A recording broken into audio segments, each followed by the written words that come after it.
For the past few decades, Mongolia has been like a rising star in Eastern Asia.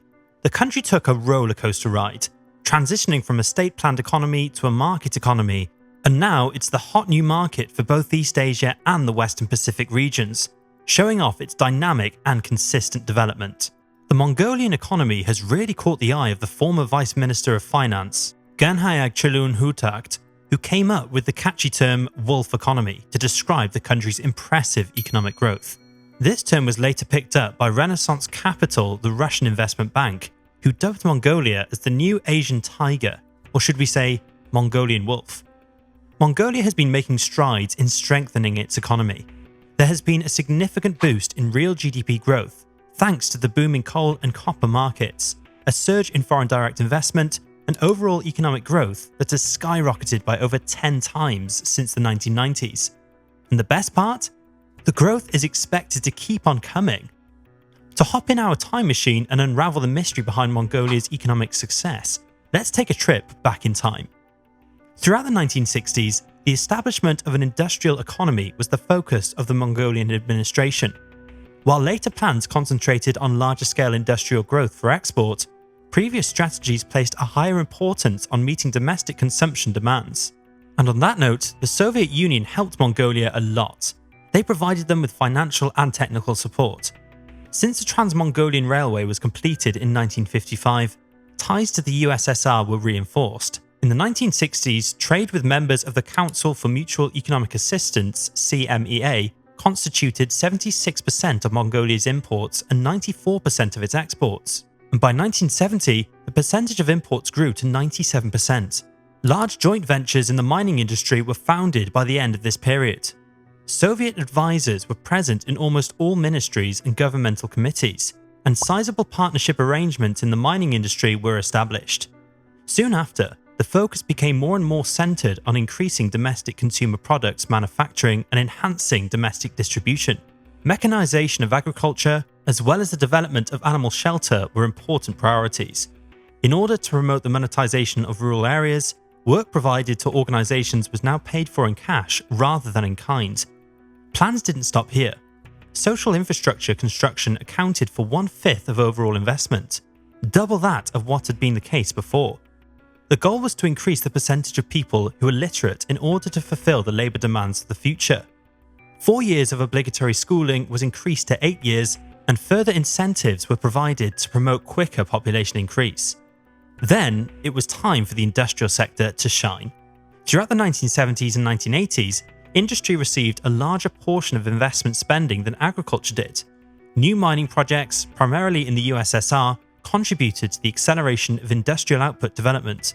In 1971, a price institute was founded, and in 1975, wholesale prices for similar commodities were fixed universally, having previously been set at varying levels based on factory-specific factors. Mongolia's protection from the effects of the first and second global increases in oil prices aided industrial growth. Things in Mongolia seem to be going pretty smoothly, right? Well, that's a tricky one to answer actually. The way the Mongolian economy was structured was significantly impacted by the execution of these policies. Industry's proportion in the GDP increased like crazy, but during the same time period, the percentage of agriculture had decreased a lot too. We can't deny that the economy has grown significantly, but it came at a cost. The 1960s and 1970s saw a significant acceleration in economic growth, which then decreased towards the mid-1980s.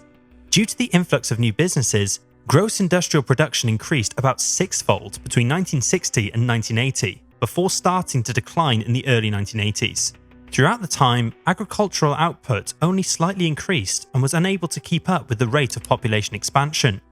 Despite the continued scarcity of consumer goods, measured inflation stayed modest. But growing imbalances within and between countries were a result of the industrialization that occurred at a rapid pace in the 1970s and early 1980s. And fast forwarding to December 10, 1989, at Sukbata Square, a Mongolian band performs the sound of a bell, symbolically arousing the country's people and embracing democracy. The Soviet Union is on the verge of collapse at this moment. Even though Mongolia was never a Soviet republic, it had to discover its own democratic means to grow, develop, and prosper after decades of close ties, a planned economy, and substantial financial assistance. As part of its political, economic, and social transformation, Mongolia had to change its leadership as well. For many years, policymakers and intellectuals in the country were trained in Marxist-Lenin ideology. The fall of the Soviet Union damaged joint ventures, international investment, and Mongolia's economy overall. Prices were suddenly liberalized, and privatization occurred as a result of the fast transformation. Mongolia also already owned a significant amount of money to the Soviet Union in international debt. Given Mongolia's historical turning points, it became a member of the Council for Mutual Economic Assistance, or the Comecon, from the 1960s to the 1990s. As one of the weaker members of the group, they looked to grants, soft loans, and joint ventures to draw in foreign investment in order to interact with others economically. Even though the building project wasn't little, the total amount of foreign debt ultimately rose significantly. Policymakers in Mongolia gave up on the planned economy in order to bring back the country's economy along the lines of capitalism. Mongolian authorities also decided on a drastic transformation process in order to foster a new era of economic prosperity. The structural reliance on the Soviet economy and the USSR's Comecon made a gradual transition unfeasible. The bad news is, the change brought about a severe financial crisis, and it took a long time for everything to return back to what it was before the Soviet Union collapsed. To clarify things a bit, only in 2003 did Mongolia's GDP return to its 1989 level. In contrast, international trade levels rose to 1989 levels in 2004. After hitting a low point in 1993, real GDP started to expand at positive rates again, and by early 2000s it had returned to its pre-transition level. Social unrest brought forth by hyperinflation and unemployment peaked in the early 1990s with the introduction of ration tickets. The crisis was so significant that Mongolia views the years following 1990 as a lost decade. The natural resources, coal and copper that Mongolia possesses were the key comparative advantages that decision makers needed to take use of. Since the mid-1990s, the spending composition of Mongolia's GDP has been characterized by an increasing percentage of consumption, which has been matched with a growing trade deficit in the last decade and a relatively steady investment ratio, at roughly 30% of GDP. It's super crucial to mention that Mongolia's economy is especially susceptible to changes in commodity prices and natural disasters because of its significant reliance on exports of a small number of essential goods, such as cashmere, gold, and copper. The susceptibility was highlighted in 2000 and 2001 when a disease outbreak, severe drought, and abnormally severe winters significantly impacted the herd stock and slowed GDP development. This little hiccup in economic growth won't stick around for long. Why, you ask? Well, in the 2000s, Mongolia was on fire. But before we go into it, if you like this video so far, please consider liking and subscribing to our channel. Even though Mongolia had had its highs and lows, it comes with some benefits. The World Bank now rates it as a mid-low income country for per capita income due to the country's significant economic growth in recent years. In accordance with Mongolia's Ministry of Economic Development, the country is anticipated to soon enter the mid-high income category. The growth of the mining industry has been the primary force behind this quick economic expansion. Mongolia has an abundance of natural resources. The mining sector's GDP share rose from 14% to 25% over the previous 15 years due to rising global commodity prices. Copper, gold, and coal are Mongolia's principal export commodities. The country is currently one of the top exporters of coal to China. Significant coal and copper mining projects, namely Oyu Tolgoi and Tavan Tolgoi, have been underway for a while now and are expected to contribute to sustained economic growth. Mongolia's GDP went up by $25 billion in 2020, which is 2.5 times the size of the economy a few years before. And I shouldn't forget to mention that this fact will show you how mining is Mongolia's bread and butter. As of 2022, the mining industry accounted for 73% of FDIs, 25% of the GDP, and 57% of all industrial production in Mongolia. It is also a significant contributor to the country's economic growth. The government directly engages in extractive industries by owning shares in mining corporations, and it also earns a crazy amount of its revenue from these industries. Over 30% of the national budget revenue in 2022 came from mining production, which is primarily focused on gold, copper, coal, and iron. Talking about the mining sector, the relationship between China and Mongolia is key. As you may have noticed, Mongolia is considered to be the biggest landlocked nation in the world. That's why its economy relies massively on China. Can you believe that 40% of Mongolia's GDP, 60% of its imports, and 80% of its exports are dependent on China? It exports to China more than other countries on the globe. In 2022, it shipped 29.8 million tons of coal to China, a 104% increase over 2021 and 94% of Mongolia's total coal exports. This friendship simulated the very recent building of a new railway project to link the nation's mines with China's border. Mongolia opened a 233-kilometer railway that runs from Tavantolgoy coalfield to the Chinese border. This railway has the potential to transport 30 million to 50 million tons of coal to China annually with reduced transportation costs. Besides the mining industry and its amazing role in driving economic success, we shouldn't ignore the role of foreign direct investments.